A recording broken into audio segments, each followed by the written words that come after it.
ऐसे हैं जिसका कभी चरित्र से पतन नहीं हुआ।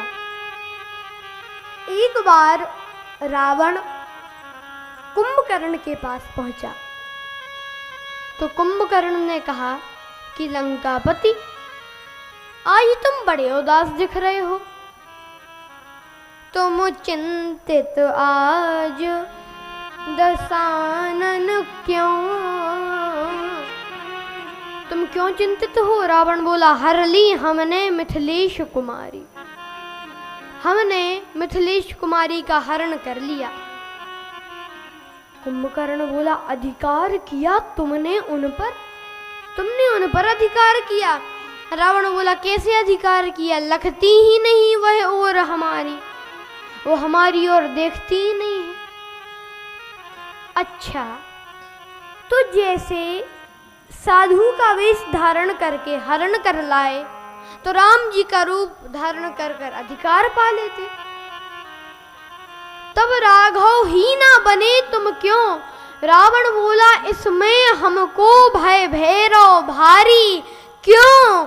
जब राघव रूप लगा बनने तब मातु समान लगी पर नारी। जब मैं राम जी का रूप धारण किया मैंने तो मेरे मन से तो वासना चली ही गई, मुझे दूसरी की नारी माता के समान दिखने लगी।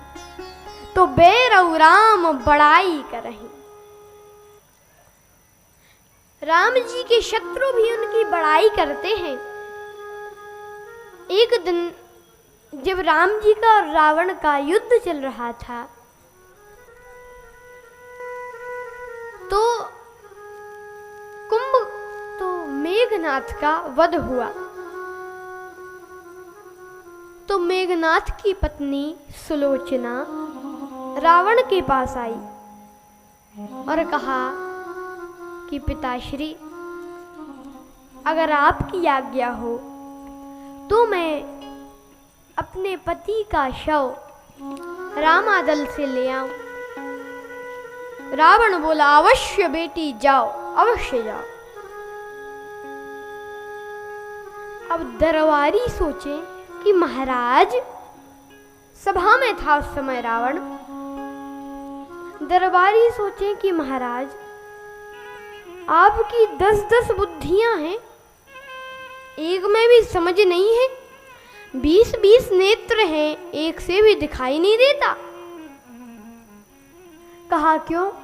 कहा अभी आपका और उनका युद्ध चल रहा है, आपका और राम जी का, तो ऐसे में आप सुलोचना को भेज रहे हैं, क्या पता वे सुलोचना को बंदी बना ले और कहें कि तुम सीता जी को लौटा दो।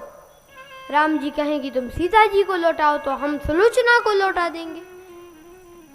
तो ऐसे में आप सुलोचना को क्यों जाने दे रहे हैं? तो रावण मुस्कुरा कर बोला कि दरबारियों, कितने ना समझ हो।